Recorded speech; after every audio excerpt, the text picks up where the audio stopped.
Machine's in pretty good shape.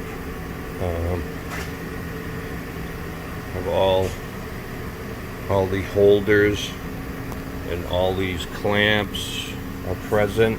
We have them all. This one's in the back.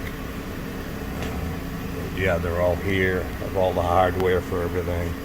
The bed looks pretty good. Minimal dents. You know, it's got wear, but it's pretty good. There's no low spots or anything. It's pretty flat.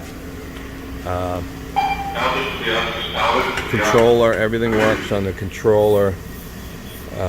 Looks like the pad was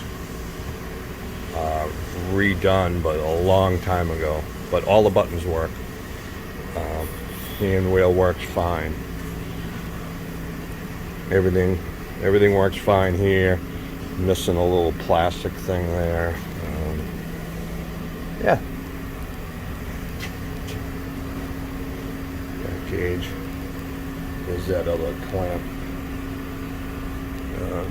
Cover's off, but everything's fine there. Back gauge doesn't jiggle or anything.